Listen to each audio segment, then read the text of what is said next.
daangaa sanarra walumaan turan maaliif Beenishaangul Gumuz keessa waraanni Abiy Ahmed waraana RSF's fidee leenjisaa ture. Kanarraa kan ka'e lolli kurmukitti raawwate gama tokkoon loltoota Sudaantu jira, gama kaaniin immoo loltoota Abiy Ahmed fi RSF'tu jira. Kanaaf magaalattii Kurmuk jedhamtu guutummaa guututti loltoonni Sudaan irraa fudhataniiru. Kana immoo gabaasa ilaaluu dandeessu akka addunyaatti gabaafamaa jira. Miidiyaan bebbeekamoon addunyaa hundi gabaasaniiru.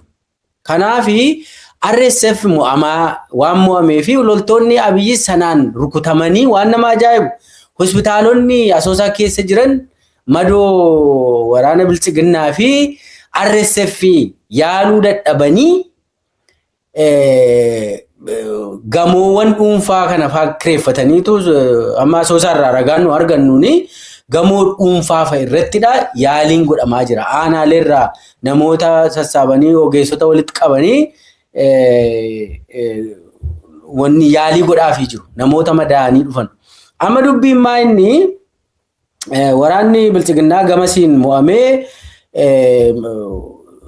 lolicha kan gaggeessaa jiru UAEdha. Waraanni sun maaliif RSF kan hidhachiisu, ka leenjisu, ka bobbaasu, fandi ka godhu UAEdha. Mohammed bin Zayed jechuudha. Halaqaa Abiy Ahmed jechuudha. Kanaaf Abiy Ahmediinis kan ajaju Mohammed bin Zayedidha. RSFinis kan ajaju Mohammed bin Zayed. Lolli gama sanarraan ture amma Blue Nile State jedhamtu sana amma RSFin dhaamee keessaa bahee even amma loltoonni Sudaan dhufanii daangaa magaala daangaarraa jara keenya lama Kurmuk kan jedhamtu kuni Kurmuk Sudaanii fi Kurmuk Itoophiyaatu jira. Lamaanuu qabataniiru warri Sudaan. Amma sana booda amma wanni ittaanee jiru magaalli ittaanee jiru magaala Shimaloo jedhamtudha. Magaala Shimaloo kanatti dhiyaataa jiru loltoonni Sudaanis asirratti Sudaanii jenna miti amma dubbiin Sudaanii olidha. Amma loltoonni Sudaanii magaala Kurmuk ka Sudaan keessatti hafu. Ka ittaanee dhufaa jiru warruma loltoota Itoophiyaa ta'antu Kurmuk Itoophiyaa keessa qabatee jira. Warruma lammummaa Itoophiyaa himatutu Kurmuk Itoophiyaa qabatee jira. Ittaanee Shimaloo galuu, Shimaloon laan Shirqolleedha, Shirqolleerraan Asoosaadha, Asoosaarraan Gojjamii fi Wallaggaa jechuudha. Lolli daangaa lixarraan achi as dhufaa jiru akka salphaatti ilaaltanis.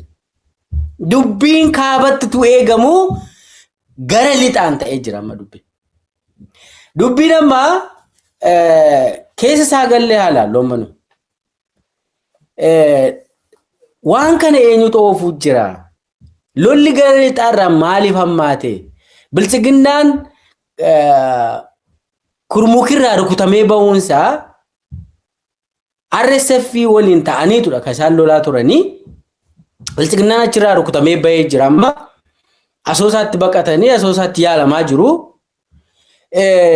Amma akteerota naannoo sanarraa ta'aa jiru ilaaluu nurra jiraata. Tokkoffaa loltoonni gamasiin lolaa jiran armii 70 kan jedhamu kan TDF jira. Kuni waan hin haalamnedha. Maqaan isaa armii sabaa kan jedhamu armii 70 kan jedhamu sun Sudaaniin gargaara. Mootummaa Sudaaniin gargaara. Waliin turan yeroo dheeraadha. Armii 70 kan jedhamu kun TDF TPLF irraa gamas ta'an durumaa kaase. Waraana Sudaaniin deeggara. RSF lola. Amma maaltu ta'ee Abiy diina ofitti baay'ise. Gaafa jalqabaa Shaabiyaas fidee Tigraayin waraansise. Shaabiyaallee fidee Oromiyaallee rukuchiiseera. Gaafa jalqabaa. Wallagga keessatti waraqaa eenyummaa kabaatu Shaabiyaan qabamee ture. Waraana bilisummaa Oromootiin kanaan dura. Amma dubbiin gaggargaleetu Shaabiyaan Abiy irratti hojjechuu jalqabe. Abiyyis immoo ulaa galaanaan sirraa fudhadhee halkanii guyyaa propagaandaa hiika hin qabne irratti gaggeessee Shaabiyaan amma Abiy irratti hojjette. Bakka duutee badde. Amma dubbiin maal ta'e egaa Shaabiyaa Sudaan ta'aniitu hojii dippiloomaasii isaantu hojjetaa, fandii isaantu godhaa, waan hunda leenjii ni godhu. Armii 70 immoo kutee seenaa jira jechuudha. Armii 70 amma haga Sudaan haga Kurmuk Sudaanitti walumaan lolan. Kurmuk Sudaanii kan waraana Sudaan ta'ee taf. Kurmuk Itoophiyaa keessa garuu amma kan jiru qabatamaadha. Armii 70 kan TDF jira jechuudha.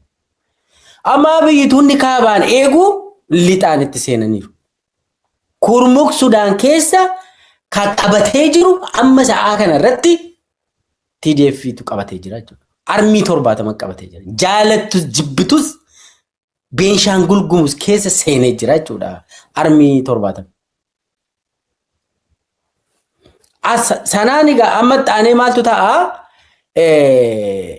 Erga Kurmukiin qabatanii booda wanni ta'uudhaa deemu. Armaan dura shirqollee rukutanii shirqollee keessaa waraanaa biyyi baasuu isaanii ni yaadattu. Yeroo sanatti hidhattootuma warra Beenishaangul jedhamutu rukutee baase. Warra dur Bartaa jedhamu jechuudha. Amma dhiisaniiru waan sana. Hidhattoonni Beenishaangul deeggarsa qabu harki caalu Beenishaanguloonni Sudaan keessa jiraatu. Kara Kurmuk kanaan achi gamasiin baay'inaan achi jiraatu. Hidhatanii deebi'anii lolaa jiru isaanis. Kanaaf amma naannoo Beenishaangul Gumuziin dabalatee haga dhufee Matakkal ga'utti harka Abiyyi ba'aa jira jechuudha. Hundisa.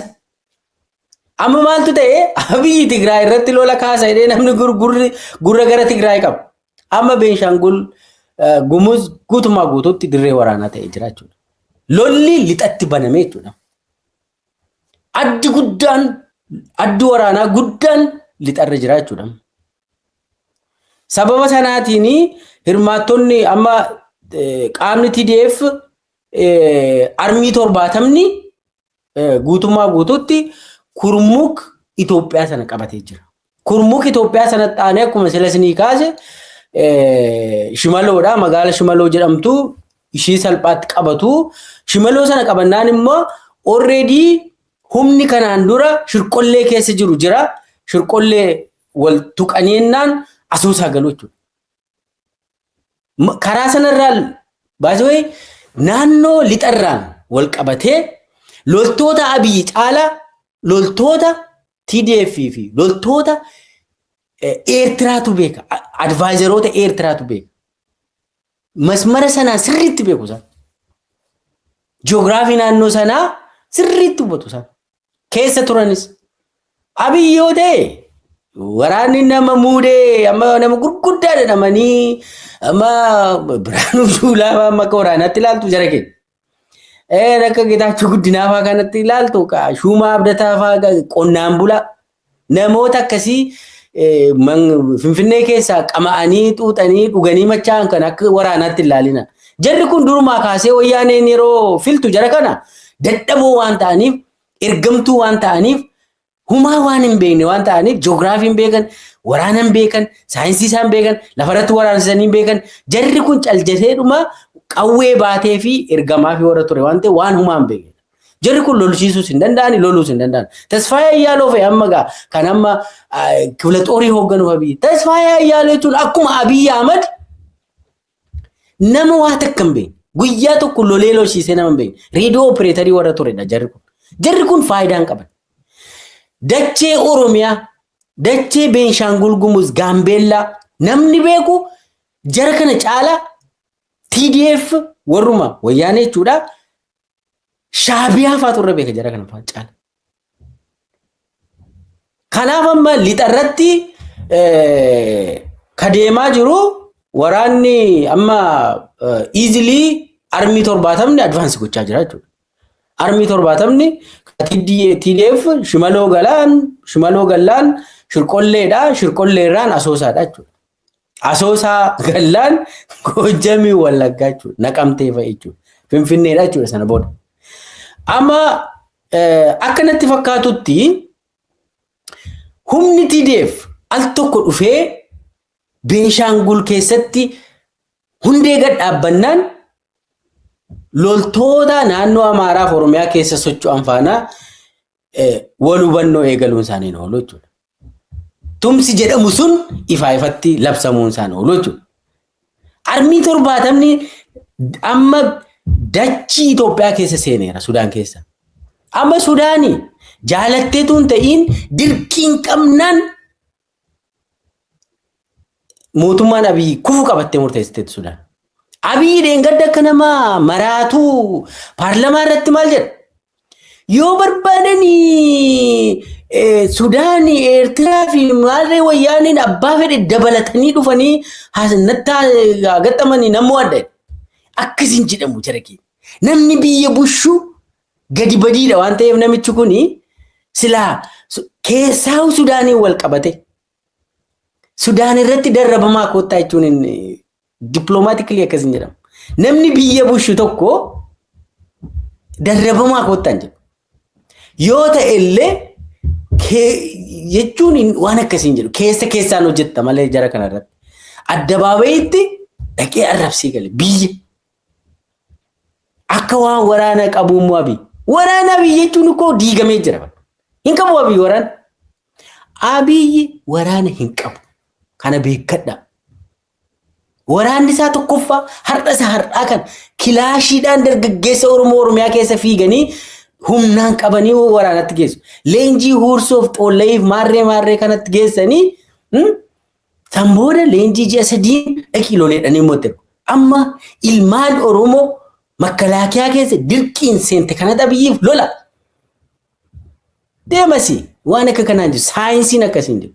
Tokkoffaa lolli ittaanuu qabda. Kaayoodhaaf lolta. Kaayoo maaliif lolti ijoollee nama humnaan qawweedhaan faa bara dargii keessa akkasitti hin godhamne baasu. Afasaan tureera bara dargii keessa Oromiyaa keessa. Garuu akkasitti kilaashiin faana fiiganii luka faadhu ka baqatu. Inni ajjeesu fayyada. Nama kanatu dhufee Abiyyiif lola tokkoffaa loltuun Abiyyi bobbaasaa jiru lafa deeman hundatti dafanii tarka kennatu. Hooggansi Abiy jedhee makalaakiyaan naqe kun immoo hattuu zaraa fi kontorbaandistii walitti sassaabee fooqiidhaan wal dorgomti Finfinnee keessa. Waraana hin qabu Abiy.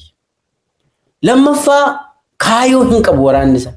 Barcuma Abiy Ahmediif jecha ijoolleen Oromoo keessaa amma naannoo Amaaraa keessatti akkatti faana fiiganii ijoollee nama qabanii waraanatti ergachuu hin danda'anii.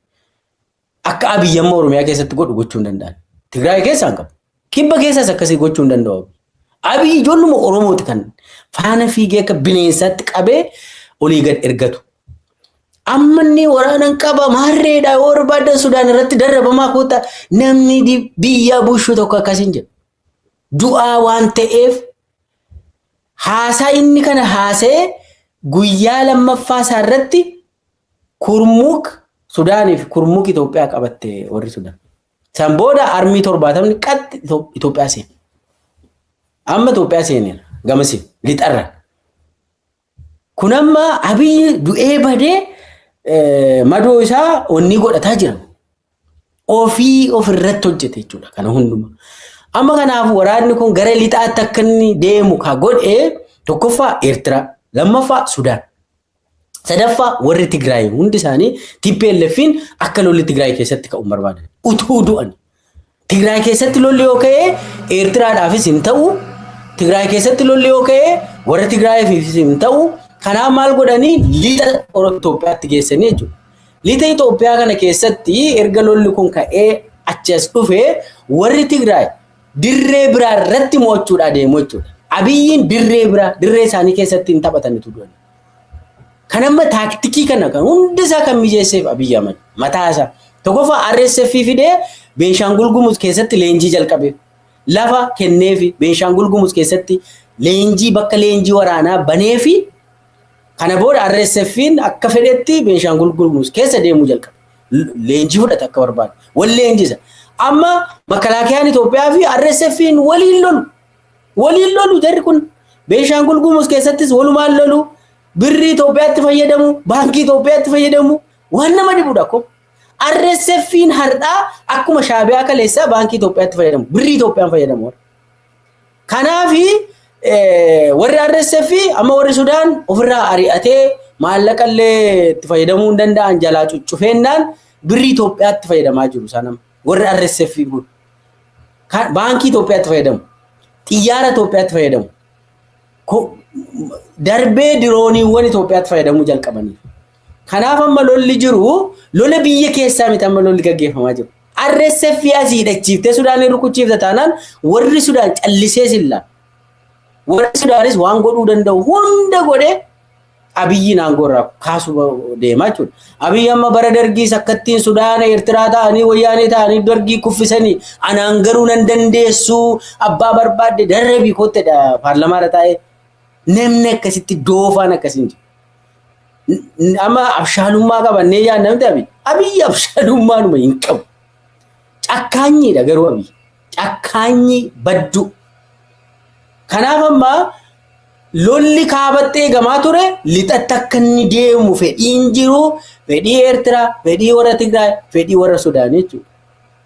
Kanarraa kan ka'e Abiyyi gama kaabaatti loltuu guuraa ture amma gara lixaarraan dubbiin itti hammaatee jira jechuudha. Sanarraan erga yeroo dhiyoo keessatti yoo gara asoosaatti siqu taanaan Abiyyi fi raawwata jechuudha dubbiinsa. Maaliif gaafa inni gara lixaarraan warri sun achas deemuu jalqabanii warri naannoo Amaaraas warri naannoo Oromiyaas even TDFin gara kaabaarraan illee waxxaruumsaan oolu jechuudha. Abiyyi kana gidduutti baqataa jechuudha. Kanaaf wanni ta'aa jiru dantaa dhimmi lixa Itoophiyaa irratti ta'aa jiru akka salphaatti ilaaltan isinitti fakkaata miti. Jarram ilaa Abiyyi huma kufa jaalattanis jibbitanis. Kana magaddisiisu garuu ilmaan Oromootti taphateetu. Ilmaan Oromoo akka meeshaatti gubee gubsiisee ofiis hin ajjeesaa kaan immoo loltuu Abiyyi ta'eetu iddoo adda addaatti dhaqee dhuma Amaara keessatti kan dhumu ijoollee Oromooti. Oromiyaa keessatti kan dhumu ijoollee Oromooti. Daangaa irratti kun amma kan dhumu ijoollee Oromooti. Bakka hundatti kan lakkoofsuma Oromootu hir'ata. Gama hundaan kan Oromootu dhumaa jira jechuudha. Kanaaf nama badduu kanaaf akkamitti sagalee taata? Nama baduudhaa deemu kanaaf maa duuta? Humnaan si qabee loltuu si godhata. Nama kanaa dhaabbatta. Boriif taanii hiree qabdaa barooti. Diidi namicha kana. Leenjii sii kennee si ajjeesuudhaaf olii gasii oofamti gara ijoollee Oromootti makamuu sirra jiraata jechuudha. Gara ijoollee Oromootti makamtee hiree Oromiyaa boriif dhaabbachuu sirra jiraata. Namicha kana remove gochuutu sirra jiraata jechuudha. Sirni kun remove ta'u malee Oromiyaan falan argattu. Amma gara kaabaatiinis baay'ee akka malee wal gaarreeffataa jiru. Qobboo fi Allaammaaxaa irraanis karaa Affaariinis humnoonni TDF gaduma siqaa jiru. Gaduma siqaa jiru. Akka durii miti baay'ee naannoon Amaaraa amma Tigraay faana dhaabbata. Affaar dabalatee Tigraay faana dhaabbatu isinitti himama. Affaar akka durii sana wayyaanee maal goonaree maarree Abiyyi haasee sana miti lolli yeroo jalqabaaf inni amma adda jara keenya. Sababni isaa tokkoffaa warri Affaar keessaas humnoonni Affaar wal ijaaranii amma TDF faana hojjetaa jiru. Abiyyi rukutaa jiru baay'ee Affaar keessatti illee hin gabaafamuuf malee humnoonni Affaar humnoota Abiyyiin baay'ee rukutaa jiru. Deeggarsa TDF irraa argatu isaanis. Uumaa jaalattanis jibbines sun ta'aadhuma jira. Amma jalqabarra wayyaanee faana wal dhabdee waan qabuuf Oromooni Abiyyi wayyaanee yeroo inni dhaqee rukutuudhaa deemu deeggareera argate Oromoon hunda miti malee. Qabeenya isaa hiree fi lukkuu amma lubbuutti maarree jedhe Oromoon kennee ture. Amaari guutummaa guutuudhaan kitat jedheetu Tigraayin waraanee ture. Affaar akkasi, naannoleen hundi akkasi, Shaabiyaan akkasi. Shaabiyaan wayyaanee waraanadhee dhufee Tigraayin cafacafeera akka malee. Gama hundaan Somaaliyaa isa biyya alaa dabalatee Abiyyi deeggaree lole. Kana hunda keessatti TDFin biyyoo nyaatteetu awwaara arraabdee deebitee kaatee Abiyyiin 50 garaftee ariitee baaftee Tigraay keessa. Jarri kun ammas of ijaaree suutuma jedhee deebi'ee Geetaachoo Raddaa fi ergamtoota kaan kana ofirraa ari'ee deebi'ee mootummaa ijaarratee jechuudha Tigraay irratti warri kun. Amma akka durii sana Amaarri Abiyyiif ergamu hin jiru. Affaar Abiyyiif ergamu hin jiru. Oromoon waan lukkuus kennu sin qabu lubbuu kennuufis hin qabu. Am fixateera hunda isaatu lubbuutu fixate Oromoo. Lukkuus hin qabu waan kennu. Dhumate bakka Abiyyiin namatti deeggaru amma boodan jiru. Waraabessi Abiyyi ol nu ajjeese tokko hin jiru. Bineensi Abiyyi ol nu rashanee mataa ijoollee Oromoo fixee qe'ee Oromoo gubee akkasii hin agarre takkaa hin taane waan akka kana. Oromoon akkasitti salphatee hin beeku bara kam keessa iyyuu. Maal abboo Hacaaluudhaa kaasee haga batteetti wanni Oromiyaa keessa ijoolleen Oromoo dhumatte. Amma bar hundi rashanii dhuma. Hiikti jiru afaan Oromoo bilchiginna rashanuu bakka jecha isaa rashanii dhuma wanni jiru. Saami. Hidhuun bar amma Waaqayyo namni kadhata akka hidhamuuf. Hidhamuun amma birkiidha. Namni ajjeefama waan ta'eef. Komandaroonni poolisii garuu baasanii rashanuudha amma. Hundi isaa nama rashanu. Amma Oromoon akkam jedha. Seexanni wayittumti dhufee Abiyyiin masaraa sana keessa ganaxalee yoo baase harka walitti rukutaa Oromoo. Sittani maal. Seexanni wayi bulguudhumti wayi namicha kana dhahee yoo baase Oromoon hin deeggara. Humaa tokko kana isa oduu faarsee bulaan magaalaa Finfinnee keessa namni 10 walitti qabamtee akkaawuntii 10 odeessaa ooltu dhiisa. Miidiyaa Abiy Ahmed 3-4-5 halkanii guyyaa waa'ee Abiyyaa sana dhiisa. Uummanni bal'aan qonnaan bulaan bara yaadi keessa wayyaaf sittan hima. Bara isa wayyaanee jedhamu sana keessa Oromoon waan akkasin taane. Har'a Abiy sagantaatti baafateetu Oromiyaa diiguudhaaf sagantaatti baafateetu goladhee jalqabee jira. Armaan dura kilaasteraan caccabsee Wallaggaa, Shawaa, Arsii jedhee mataa ishii keessa dha'ee rashanee fixee tokkummaa kee arguun barbaadu jedhee gandatti golatti maal godhee kana hunda hin taane bara wayyaan. Kana hunda tasuma walitti dhufu. Har'a mana barnoota keessatti wanni baratamu waan bira. Oromummaan kee har'a salphina jedhaniitu wanni si godhu. Kanaaf Abiyyi bu'uura hawaasummaa takka hin qabu siniin jedhu. Lolli isaa nyaatamee jira Abiyyi. Kufeetu jira. Amma ni deengaddanni paarlaamaa irratti haasaa ture. Abdii kutannaadhaanidha. Abbaan barbaadde ofirratti walirratti darrabamii koottu jedhee haasaa.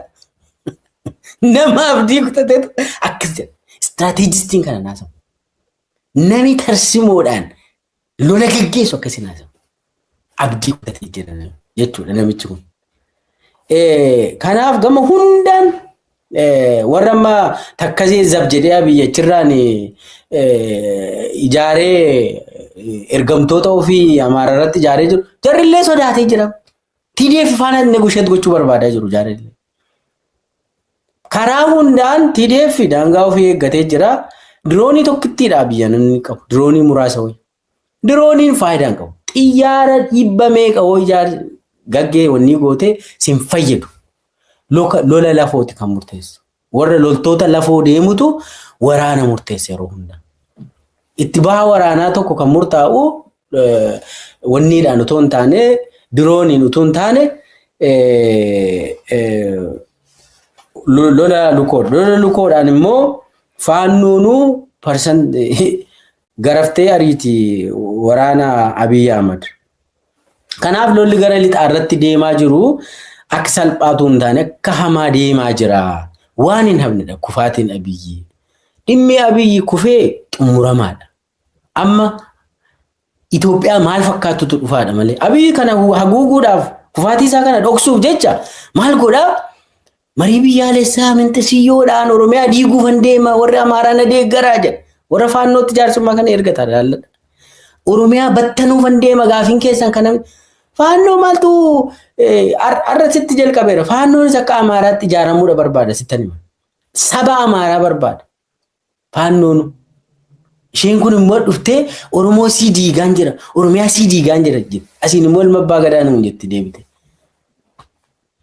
Kana nama akka kanaatu Oromoo qabateera. Kanaaf gama hundaanuu akka malee deemaa jira siniin jechuu fi wanni dhimmi Abiyyi waan abdii kennuuf miti. Abiyyi sirna jiru kanaaf.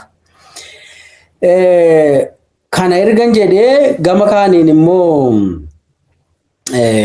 waan gabaabaa waan amma namoota akka Maammar Qophee fayyee fi ani Maammar Qophee utuu dubbii akkasii dhiisee isaa wayya. Akkasittiin paarlamaa irratti dhaqee cabacabaa jedhee harka keessan nugusa nagastii kana maarree jedhu kana Maammar Qopheen utuu dhaabee wayya kana. Tokkoffaa bara wayyaanee boo'icha Mallasiif namni gadi taa'ee barreesse walaloo walaleesse yeedaloodhaan qopheesse uummataan gabbaa boo'aa jedhee koree boo'ichaa keessa nama ture. Koree boo'ichaa boosistuu keessa ture. Amma koree boosistuu walii gala Adaanech Abeebeetu hooggana ture gaafas. Godinoonni hundi boo'icha jiru gabaasaa jedhanii Adaanech kun boo'icha godinoota hundarraa gabaasaa fudhattee akka yaadigitti jalqaba akka Oromiyaatti dhiyeessite. Boo'icha godinaalee irraa walitti qabamee gaafa Mallasu. Godinoonni sadii sirriitti hin boonye jedhamee irra deebi'aa boosisaa jedhan. Godinni sadii Mallas Duusaatti gammadee dhamee gabaasa. Sirriitti hin boonye aanaalee irratti magaalota irratti gabaasni jiru kan agarsiisa jennaan. Adaanech gabbaate godinni sadii adabbiidha. Irra deebi'aa boo'aati gabaasaa jettee. Maammar Qophee boora nagaan boqoddu Mallas jedhee wannoo san yeedaloo san godhe dhaban. Maammar Qophee jechuun si jaalannaa yaa jaallee Mallas jedhee maarree maqana kana godhe tokkoffaa bahee baay'ee masaraa mootummaatti geessamee badhaasan warri wayyaanee gaafas. Namoonni akkasii kuni kitaaba Abbaa Duulaa tokko seenaa maaloo Oromoo eessaa garamitti jedhu tokko barreessee fi turuu Maammar Qophee kuni Abbaa Duulaadhaan wannoo naa kennennaan Abbaan Duulaa jalaa baatee suufii isaa kenneef horii kennuufii dide. Booda jaarsummaa maalitti godhanii jalaa baatee suufii baay'ee qaba Abbaan Duulaa. Jalaa baatee maaliin godhanii kitaaba sii barreessee tanan maarree jedhee Maammar Qopheen lafa barbaadate innaa gaafasii jaarsa Abbaan Duulaa wanni suufii jalaa baatee kana baay'ee mana keessaa sassaabee kana fudhadheenii Maammar Qophee akkasitti gudii ta'e gaafas. Amma waa'ee Abiyyiif cabacabaa irra deddeebi'ee jedhu kana tuusaa dhaabe. Ituu dhaabe wayyadheen yaadan Maammar Qophee.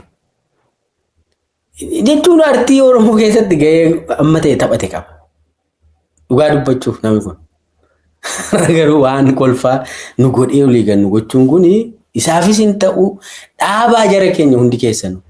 Warri Abiyyi jala fiigdan dhaabaa. Annamarra tokkoon maqaa namaa dha'een dubbadha. Yoo waan Oromoo miidhu gootan isinirraa dubbanna jechuudha. Abiyyi qofaa miti kan irraa dubbannu. Warra waan hin taane godhu hunda isaanii irraa dubbachuun barbaachisaadha. Irraa dubbanna immoo. Sun sana gama kaaniin waan ajjecha Mo'iboon irraa xiqqoo haasa'uudhaan qabadhee yaada. Mo'iboon Baqqalee Rabbi nafsi isaa haa maaruu jannataan isaa qananiisu jechuun barbaada. Namoota qaalii qabsoo Oromoo keessatti gumaacha olaanaa taphatan qulqullummaan immoo jaarmiyaa Oromoo keessa seenanii qabsaa'uudhaaf fedhii qaban haaluma sanaan adda bilisummaa Oromoo yeroo inni Asmaraadhaa dacha'u keessa warra seenu keessa ture. So ijoolleen adda bilisummaa Oromoo keessa seente yeroo akkuma abaawoon Asmaraa galee guulallee taa'ee ijoolleen seenan ijoolleen hooggantoonni qeerroo yeroo san turan dhumaniiru. Galaanaa Immaanaa dabalatee miseensa adda bilisummaa Oromoo ta'ee bakka bu'aa adda bilisummaa Oromoo ta'eetu ture. Akkuma inni kana ta'een yeruma sana ajjeesan Amboo irratti Galaanaa Immaanaas. Ijoolleen Oromoo abaaboo keessa sesseente hundi isaaniitu hin dhumatte. Ijoolleen jijjiirama fiddee Maaliifi abaa'ooni alaabaa san qaba. Alaabaa murteessoo san qaba. Gaafa seenu jechuudha gaafa biyya seenu. Alaabaan sun alaabaa qabsoo bilisummaa Oromoo waan taatee fi alaabaa sanaan dhugaa dubbachuuf namuun dabboo'a waan alaabaa saniin wal qabate. Garuu ammoo namoonni alaabaa san duubatti ijaaramanii gaafuma asmaraa deebi'an. Gaafa asmaraas waa hedduu gajjigsuun numa danda'ama jara kee. Waan asmaraatti ta'es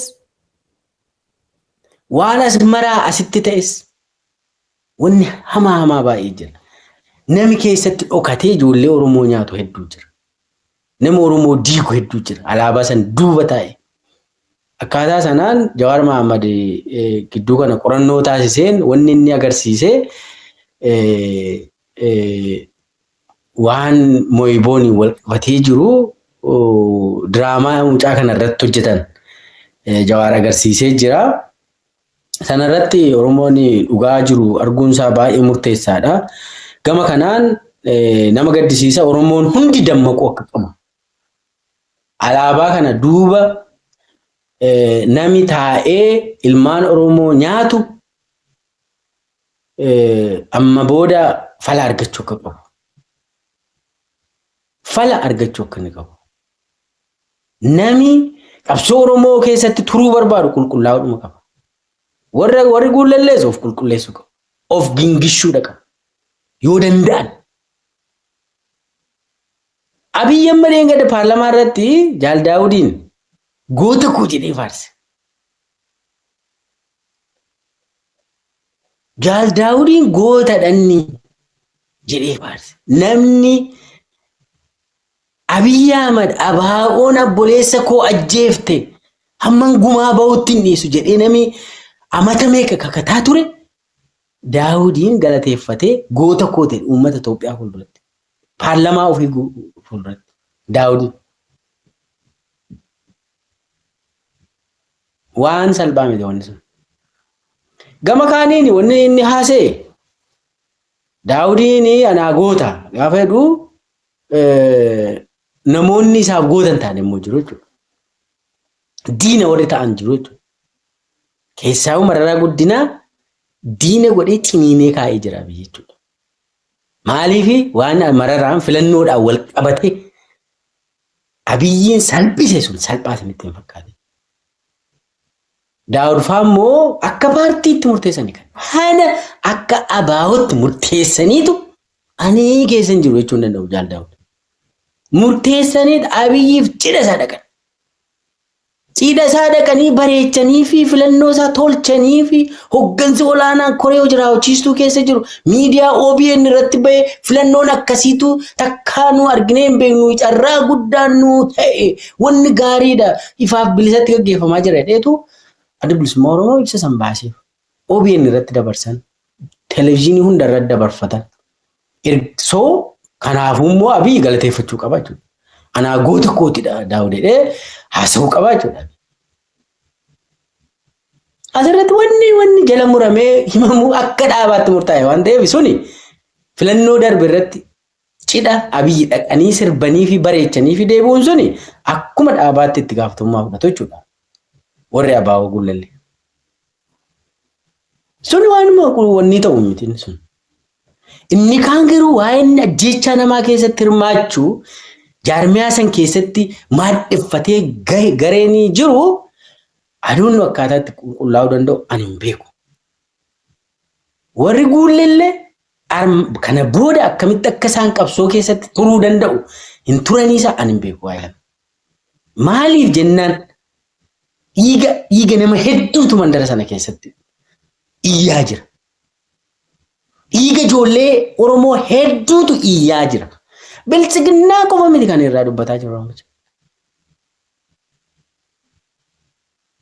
Akkaataatti duuti ijoollee Oromoo qulqulluu hedduun iyyaa jirti. Waan kun salphaa waan ta'us natti hin fakkaatu. Akka salphaattis waan hafu natti hin fakkaatu.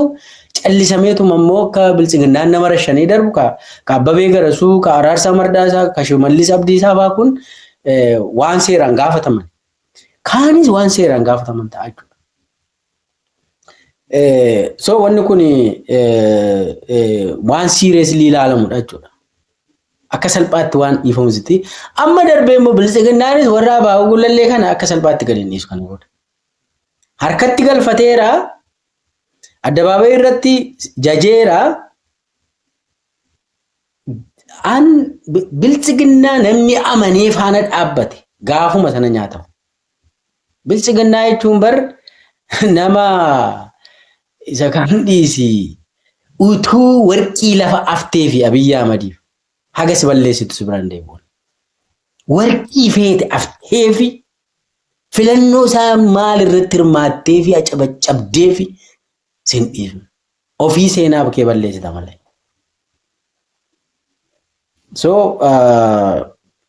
waan hin taane keessa of gashuun sirrii hin turre garuu akkatti keessaa ba'anis hin beekan warri abaa'uu gullallee. So waan du'a namaa immoo salphaatti waan dhiisamu miti waan akka kanaan jiru. Ifaa ifatti warri gullallee ifaa ifatti akka dhaabaatti waa'ee du'a namoota keessattuu du'a hooggansa batteedhaa kaasee haga galaanaa immaanaatti jarri kun hooggansa keessa jiru. Hooggansa keessa jiru. Hooggansa keessatti warra jirutu warra akkasitti moo'iboon dabalatee hooggansa keessa jiru. Wanni kun akka salphaatti waan bira darbamu miti jechuudha. Sanuummoo dhiiga kanarra tarkaanfatanii gaafa Abiyyiif harka cabacaban dhiiga kanarra tarkaanfatanii gaafa Abiyyiin goota koo jedhaman baay'ee rakkisaadha. Ani hiree namoota gurguddoo adda bilisummaa Oromoo keessa jiran irratti wanni jiru. Hiree isaan Oromoodhaa godhan, qabsoo isaan Oromoodhaa godhan, jireenya isaan Oromoodhaa itti dhaban eessuun barbaadu. Namoonni adda bilisummaa Oromoo keessa jiran kakabajni maluuf lakkoofsan qaban baay'eedha. Karaa qulqullummaan har'allee taanaan alaabaa san ganimaa san kaayoo qulqulluu san mataatti qabatee keessatti rakkoo keessa jiru ijoolleen Oromoo abbootiin Oromoo adda bilisummaa Oromoo faana jiran qulqulluu hedduu jiru. Awwaa'ee isaanii miti kana haasa'u. Bineensa isaan keessa dhokatee jiru irratti dubbachuun barbaachisaadha. Dabil eejantii isaan keessa taa'u irratti qabsaa'uun barbaachisaadha. Nami gurguddaa hedduun adda bilisummaa Oromoo keessa jiru yoomuu kabajni Oromoo isaanii malu isaaniin xiqqeessuun nurra hin jiraatu. Garuu ammoo warri dabil eejantii ta'ee achi keessa taa'ee ijoollee Oromoo kana qanaxxasu akka wanniitti kukkuchiisu of keessaa qulqulleessuu hin dandeenyetti rakkoodha jechuudha. Rakkoodha jechuudha. Nama loon kee hate waliin loonii bade barbaaduunis hin danda'amu.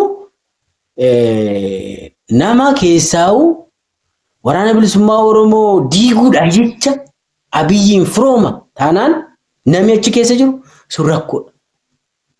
Rakkoodha. Waraana bilisummaa Oromoo of danda'ee ijaaramee jira. Sun achuma kabajamuudha jechuudha. Yoo hanqina qabaate immoo gorsuun yaada kennuufiin karaa addaatiin ni danda'ama. Biyya keessa warri jiru immoo waan kana gochuu hin danda'u. Abiyyi yoo ta'e diigumsa Oromoo fi diigumsa waraana bilisummaa Oromootiif waan hunda godha. Si faarsa yoo barbaade jechuudha. Kanaaf wanni ta'aa jiru Abiyyi eenyuunis waa'ee Oromoo irratti amma Biraanuu Naggaas galateeffateera gaafas. Biraanuu Naggaa isa dhugaa galateeffata. Jaal Daawudiin garuu Jaal Daawudiin balleessuuf galateeffata Abiyyi. Sittiin hima. Sittiin fakkaate. Sitti fayyadamee si gata. Kanaafi diraamaa hojjennaa smart sagoona jettanii warri yaadan tokko nan beekan. Abiyyi dhiisa. Abiyyi bakka seexanadha Abiyyi. Nama akka kanaa faana dhaabbachuu miti. Isa faana dhaabbattee ijoollee Oromoo dabarsitee kennita. Ijoollee miskiina kennita. kuni hin ta'u. Ammas jala mureen dubbadhaa namoonni ani hooggansa ABO kee kabaju jiru. Walitti qabnee miti. Waa'ee filannoo dheengaddaatti hirmaachuu irratti garuu akka jaarmiyaatti murteessanii seenaa waan ta'eef sana seenaadhaanis magaafatamu. Akka jaarmiyaatti. Garuu ammoo namoonni shira Oromoo balleessuu, ajjeesisuu, diiguu keessatti gahee qaban seriously wanti ilaalamu jira. Sana akka salphaatti waan dhiisamee darbamus natti hin fakkaatu jechuun barbaada. Akka waliigalaatti dhimma waraanni bilisummaa Oromoos dhimma Mooyibooniin wal qabatee yaadota ka'an irratti yaada hin kennadhee yaada.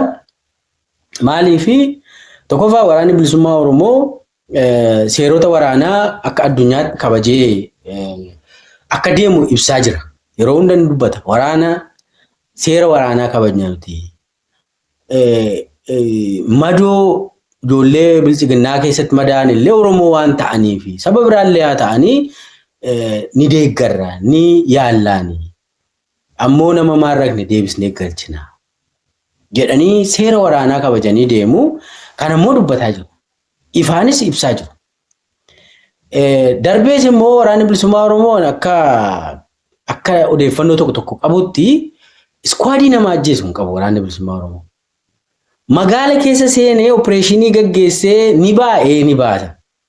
Garuu immoo seera waraanaatu isa dhorka waan ta'eef iskwaadii nama ajjeesu kan qabu bilchiginnaadha. Iskwaadii nama ajjeesu kan qabu bilchiginnaa.